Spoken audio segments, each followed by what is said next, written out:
yeah,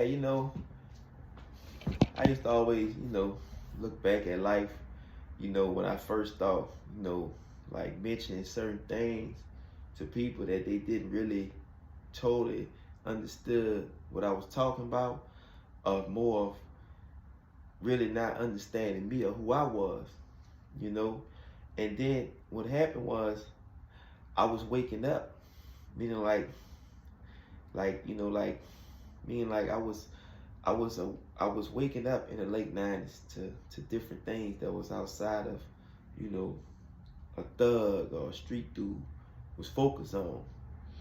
And when time went on, I became like the go-to guy that kind of like that always had this hookup on things. I can remember when I was getting calls off the lot. They titled the things as a Jesse special, right? But people don't know that I had to go out to the dealership for like months in the heat by myself. My cousins didn't go with me. I had to go out there to figure out how the dealership slipped and left keys around for me to actually be able to get authorization and get a key for a luxury car. So it took time for me to master that system. All the streets know that I was just getting brand new cars off the lot. Thought I was doing something they considered, a job. But it was more to life than that. I was always into like business. I was always thinking on another layer, try to get to the next level. And what happens is we don't know when we actually transforming into something else, especially when you're 19, 20, and 21 years old, like in my stage back then. But by me being involved in different things, it helped me because when I start understanding, years later what car construction was and things of that nature, I was able to grasp it and able to like illustrate it out and then write it out and then apply it. Because when you come from a background of learning things the wrong way, you're gonna know things a little bit. You're gonna know things. You're gonna be a little bit screwed than people that learned it the right way. Because you talk to somebody, you tell them how you're gonna do something, they looking at you can't do it because they looking at it like from the right way. We come in and looking at it from the wrong way and how to get into it, and then figure it out from the right way. And now you have what we'll say how can I say it? You have two interests on your mind that you balance minded. Like my father used to always tell me, if you could break into something, you could break out of it. So he always create projects that's dealing with the secure a burglar, or like he got a box that's pertaining to package drops off like Amazon and so far and so on. So when I woke up, when I was waking up, I was looking at things on a multi-million-dollar level of things, and I used to have to keep things to myself because we understand, like, we look at the word peer pressure. Peer pressure also mean like you can't really be who you are because the peers that you're around don't see the things that you envision. Like I remember my early 20s, people tell me about real estate. I'm like, how can I get a subdivision? Oh, there you go.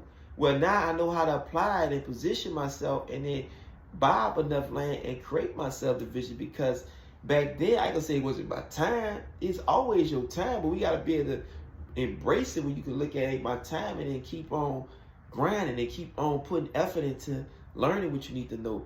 So, for me personally, like my last dimension, I only talk about this, but when I was incarcerated in the BOP, the federal system, it was like a university to me. Like I tell you, you could go in there as a fool and come out a bigger fool. You go in there a fool and come out a wiser man. So you go in there a wise man. You're not trying to come as a fool. So for my time in there, all I did was just crunch numbers, create a business plan, try to apply companies from inside the institutions, and I became not institutionalized, but I created an institution inside an institution. And as you grow, you understand like, damn man, this is why I can't relate to certain conversation and talk to people like I used to, because now my memory don't remember all the previous bullshit as much. All I can focus on is the past, present, and future, but lessons from the past, what's right now, the future, and where I'm going, because I like to live in the future. I like to go meet my future. I want to go to the West Coast. I'm like, oh, the West Coast this. I understand the West Coast is a fucked up atmosphere, but for me, I ain't on politics. So it's like at the same time, I'm trying to meet my future. When I get out moving to Cali. So why I can't go there and meet and greet and then start dating a female that's on the West Coast, being like, I don't have to be on the West Coast to be dating a female from in that situation I was in too. But it's like then I want to marry me somebody overseas. So with all that being said, I was burnt out on the local joker level of thinking, you know. And when you look at things from my perspective, you start seeing the birth of how it came about. Meaning, like when I went to my first seminar, God bless the day, one of my best friends, mine, said, let's go to a seminar. He was invited to. I went, and it was a network marketing concept that I didn't know the title of it back then, but I always tell you this story. The guys, the company founder had started in 2001 or 2. It had 100,000 people involved in 4-5 years. And I paid $5 to join, so I did the math. That's $50 million. 500 times 100,000, I believe, was $50 million. So right there, that advance, I got to build a company like that. I was impressed by the opportunity that they were selling us. I was more in tune with how can I build something that can have people that's going to bring more people and everybody reap the benefit. Now I understand that this concept became unknown, well, not an unknown, but it's a black eye to corporate American. But at one time in my life, I was constructing this same system. Like I said before, my indictment come down, right? So with that being said, I would tell people the indictment beat the launch. I was already reaching at the $100 million or more status. You know what I'm saying? And what I mean by the status, I was already was groomed for it. I was already positioning myself and building systems that I knew that what could get me to get $100 million. At that era in my time, when from that era all the way up to 2012, 13, 14, I created a product was Buck Cup Coffee. You know what I'm saying? So with that being said, I had a product to implement under the multi-level marketing system, which network marketing, direct sell, they all mean something different. But now I finally had a product, and now I was gonna incorporate the people with me. We was gonna bring all these people in for the right reasons, right? So with that being said, shout out to my Uncle Fo, you know, he's still building his. I had Young Wet Express that's actually the same network marketing system, direct selling, but right now I'm focused on it. My niece have Young Wealth. I created 2 companies out of one, right? So what I did was I just advanced, and the next thing was lucrative fund with a hedge fund. I saw how hedge fund was actually set up and structured and how they could raise this type of capital, and then you actually, you know what I'm saying, invest in this type of money for yourself and others. It was like, okay, this the best structure too. So what I started paying attention to, I didn't get caught in the hype where people operate like, well, they got more money in real estate, the stock bad, and you know, all the different strategies. I started understanding the corporate structure. When you can put a corporate structure together, it don't matter what industry you're able to incorporate something and go to work. And now you don't get caught up with got the most money in trucking and got the money in that. All that become bullshit to me, because I started understanding how to get funded and how can I monetize on the finance sector to actually fund other things. But I'm always going to use my own money, staying independent mentally and physically as I can. Because if you ain't willing to use your own money sometimes, a lot of people is not going to respect you and be bothered with you.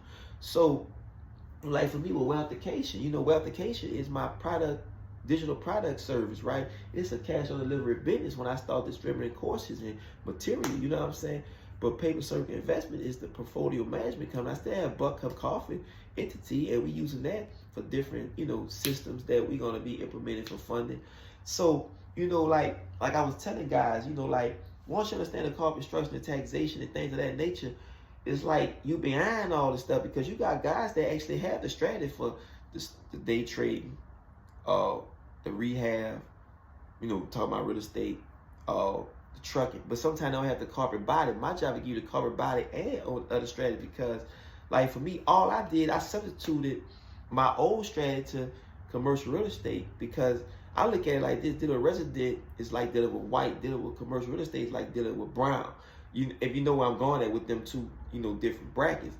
And when you're dealing with units, you're not dealing with so much of 2, 3, 4. You're dealing with 20 or 100 units at a time. So just like a lot of guys come out, they CDL license driving trucks.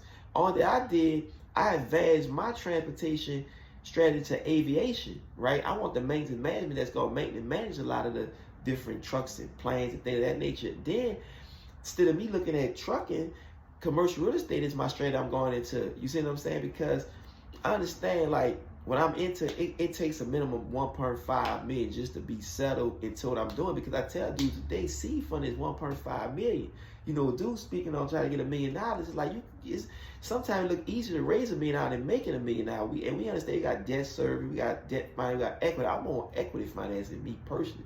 So, but I could use the microfinance where I can secure me about $200,000 just in funding with business credit cards and lines of credit. I don't want loans because loans are they're too tied to one thing that you made. You could use loans for different things, but me personally, I'm going to have the business funding with the business credit cards and the goddamn lines of credit where it's more liquid. I can use for down payment and working capital and things of that nature, and I could get more done. And I have my own situation I'm using for to take care of my administration and things of that nature.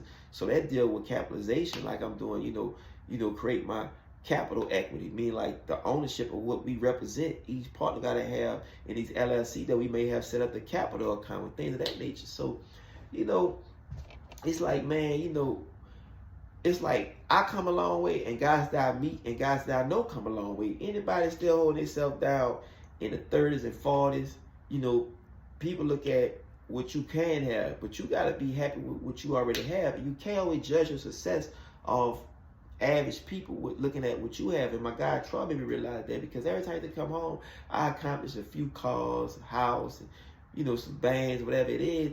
And you start looking at life like people been out there, but then you gotta always look at what the high network, the high top players got. How can I get more than them? Because now you ain't limited. You ain't just looking at what you got average, you got above average, and you got extraordinary. I try to be extraordinary at all times. Above average is just above average. And you got guys I call first stage. They want everybody to know what they got. Me, like in my early 20s, when I, like 8, 9 years old, I was, I could say I was dealing out of stores as a kid. Then I jumped into the streets at 12 years old.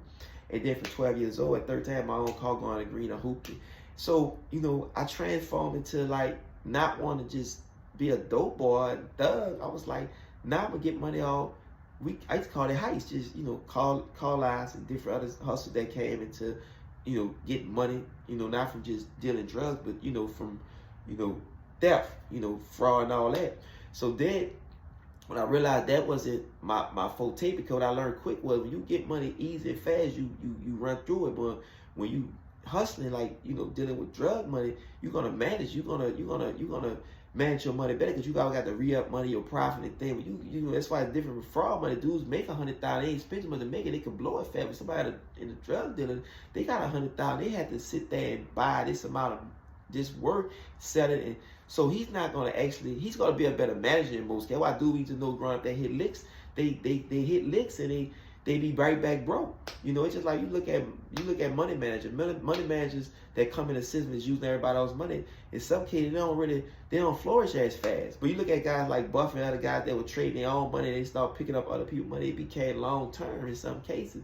So it's always good to understand how to monetize your own. So a lot of people talk about, credit, which is debt finance, but people don't talk about the equity, because you can know the credit game and don't know how to get the down payment. So you got cash, you gonna use your own down payment, or you gonna find a creative way to use, different funding too. So my thing is, if you got just say access to money instead or whatever, why would you want your money just to be buried or parked somewhere when you could use it for a collateral put down on something, things of that nature? So don't forget that we come from the streets. So you cover the streets, you already know that you had to use your own money to buy that first rehab property. You had to use your own money for certain ventures. Like me, I had to use my own money for my ventures, my t-shirts and clothes and things I was doing and coffee. So I'm never afraid to use my own money, because it's capitalization. It's putting money in my company as a capitalization tool. You see what I'm saying? So now when somebody come in, I own my own stock to this corporation, this LLC. So, with that being said, it's always good to see your own growth. You know what I'm saying? And like I say, Paper Circle is the movement. Paper Circle Group is the holdings. Paper Circle Investment is the portfolio management company. Paper Circle Collection is a collection of different items. It could be fashion, it could be cars, it could be whatever. And, we got Buck Cup. We got CGE Motors, the electric vehicle I'm working on. Yeah, I got the whole concept. Working with the electric vehicle guy, my partner in Hong Kong, and when this call hit the streets, I can't wait to drive it myself, but I got to get down on my ground and build it myself, hands-on, get with the best people that's going to get around me. I love cars that much, I had to create my own car concept. And I got the prints, I got the 3D prints, you know, if you want to look into what I'm talking about with the CGE motors. You know, it's electric vehicle, it's an SUV. Per se, I'm working on that first. I got sedans, I got actually the 18-wheeler self-drive and things like that. You know, reaching out to different investors. I reached out to Messiah, Musa, you know what I'm saying, son, Saul Bank, shots out. You know, I reach out to foreign investors. I don't just talk it, I live it, you know what I'm saying? I'm in it, you know, and secure party creditor, you know what I'm saying? Try to extend the credit at all times, you know what I'm saying? But using public tools as the agent in the public, but understand the private is dark side. You want to know about the private, UCC1, Strawman, I can elaborate with that on you too. I can show you how to get in a position to file. I see a lot of the great guys I've been seeing on social media that they know they shit, man. Yusuf Abay is one of them. It's a lot of other guys too. You know, Minister Son, I don't know his now, reached out, he responded back to me. It's a lot of guys out there that's woke. And I tell you, if we knew this shit 20, 30 years ago, we'd be a threat. So the shit that we on now, it ain't really a so-called threat, but it's waking our people up. So look, I gotta go. Nice speaking with y'all. You know, and like I was telling my man, you know what I'm saying, always a pleasure to sit down and have an ear that could, you know, listen and do things in that nature. So, one.